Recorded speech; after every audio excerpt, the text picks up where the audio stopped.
आप अपनी वृत्ति को बाहर मत जाने दीजिए, जो कार्य कर रहे हैं उसे ध्यानपूर्वक कीजिए। तो ध्यान का तात्पर्य होता है एकाग्रता, अपने लक्ष्य पर स्थित हो जाना। समझ पा रहे हैं आप? तो नाम जप कीजिए, पवित्र आहार कीजिए, शास्त्र स्वाध्याय कीजिए, सत्संग कीजिए, तो धीरे धीरे हृदय हमारा ध्यान की तरफ जाने लगेगा। महाराज जी मैं राम जी का नाम जप करता हूँ। तो हाँ, बहुत बढ़िया। तो महाराज जी कोई मंत्र भी है राम जी के लिए या तो राम नाम? राम राम जपो, बस राम राम जपो। ये महान सामर्थ्यशाली है। नाम जपते रहो, विश्वास करो और नाम जप करते रहो। ठीक है।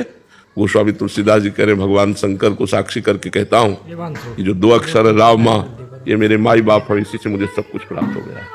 तो सब कुछ प्राप्त हो जाएगा, भगवान के नाम में लगो। ठीक है। भगत सिंह जी, श्री हरिवंश महाराज जी, गुरुदेव भगवान आपके चरणों में कोटि कोटि प्रणाम। महाराज जी आपके एकांतिक प्रवचन सुनने एवं प्रेरणा से भक्ति भाव, भजन व नाम जप के साथ ग्रस्त के दायित्वों का निर्वहन करते हुए संसारिक इच्छा रखना आध्यात्मिक कल्याण मार्ग में बाधक है क्या? संसारिक इच्छाएं भी है और भक्ति मार्ग भी शुरू कर दिया। वैसे अध्यात्म का स्वरूप है इच्छा रहित हो जाना, पर हम इच्छा सहित ही अध्यात्म में कदम रखते हैं।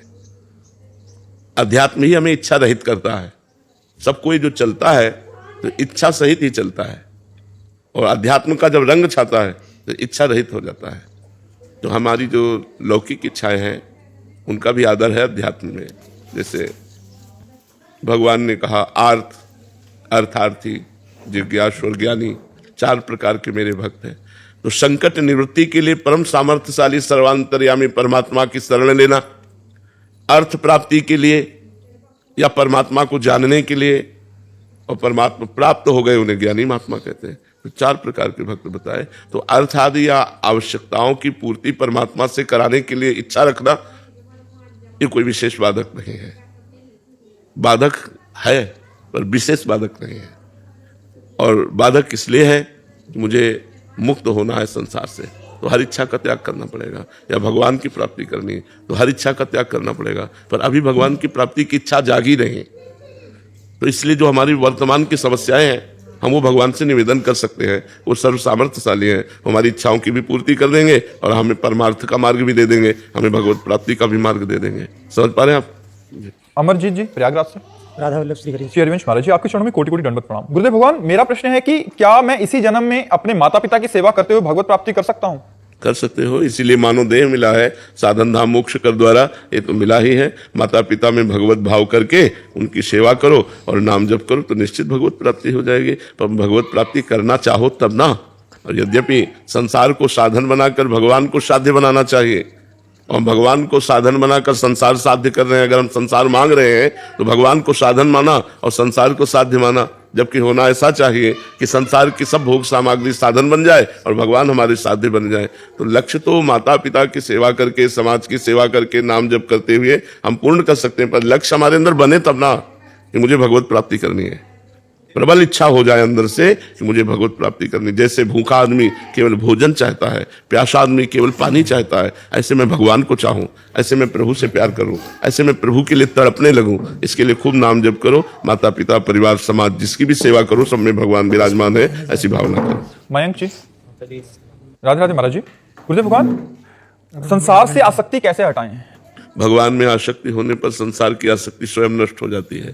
भगवान में आसक्ति करने के लिए भगवान का नाम जप, भगवान की लीला कथा सुनो, भगवान की सेवा करो, भगवान के भक्तों की सेवा करो, भक्तों का संग करो, तो इनकी कृपा से संसार की मलिन आसक्ति भगवान में निर्मल आसक्ति के रूप में परिवर्तित हो जाएगी। यही साधन लंबे समय तक करो, कोई पापाचरण न करो, कोई मनमानी गंदा आचरण न करो, तो नाम जप, साधु संग, भगवान की लीला कथा सुने और गाए, नाम कीर्तन करे, इसी से भगवान में आसक्ति हो जाती है। जो नवधा भक्ति है ये भगवान की आसक्ति के लिए ही तो है। वो भगवान का भजन करो तो भगवान में आसक्ति हो जाएगी। जगत का चिंतन करोगे तो जगत में आसक्ति हो जाएगी, जगदीश का चिंतन करोगे तो जगदीश में आसक्ति हो जाएगी। हमारा जहाँ चिंतन होता है वही हमारी आसक्ति हो जाती है। प्रारंभ कैसे करें महाराज जी? नाम जप से, राधा राधा राधा राधा। कैसे नाम जप करते तो एकाग्र नहीं हो पाता जी? नाम जप करते हैं तो मन एकाग्र नहीं हो पाता। धीरे धीरे आगे चलकर एकाग्र होगा। अभी पूर्वाभ्यासी मन बार बार भाग के जाएगा, लेकिन हम बार बार हटाकर नाम जप करते रहे तो नाम में लगने लगेगा। सांसारिक भोगों में ज्यादा लगता है? हाँ, सबका लगता है। तुम्हारा इन्हें किसी से भी पूछ लो तो सबका मन लगता है।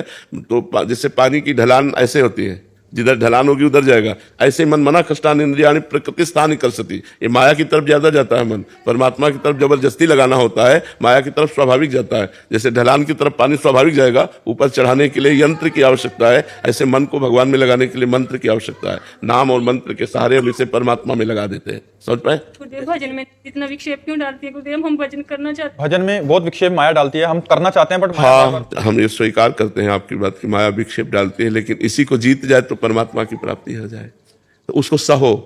भगवान ने कहा है, देखो माया का विघ्न क्या है? आकर्षण, भोगों का आकर्षण, पुत्र पति का आकर्षण, धन का आकर्षण, मान प्रतिष्ठा, वो आकर्षित करती है, हमारे मन को लुभायमान करती है। उसे हमें काटना है। नहीं नहीं, मुझे भगवान चाहिए, मुझे प्रिया प्रीतम चाहिए, ये नहीं चाहिए, मुझे प्रिया प्रीतम। बार बार हम अपने मन की जो आसक्ति संसार की तरफ है उसको विवेक के द्वारा काटें तो धीरे धीरे धीरे धीरे भगवान की कृपा से हमारा मन अनासक्त होने लगता है। ऐसा नहीं कि 2-4 महीने में हो जाएगा, लंबे समय तक हमको अभ्यास करना होगा। और भगवान के भरोसे रहेंगे ना तो मामे प्रपद्यन्ते माया में ताम तरन्ते, जो मेरी शरण में हो जाता है उसे मैं माया से पार कर देता हूँ। तो मुझे विश्वास रखना चाहिए कि मेरे भगवान मेरा सहयोग करेंगे और ये माया के विक्षेपों का हरण करके मुझे स्वयं प्राप्त हो। महाराज जी कबड्डी की खेल की तरह हो जाता है कि मतलब एक बार परास्त कर दिया फिर ऐसा लगता है कि उत्साह रहित हो गए, फिर वहीं। लेकिन इसमें हारना नहीं चाहिए, इसमें हार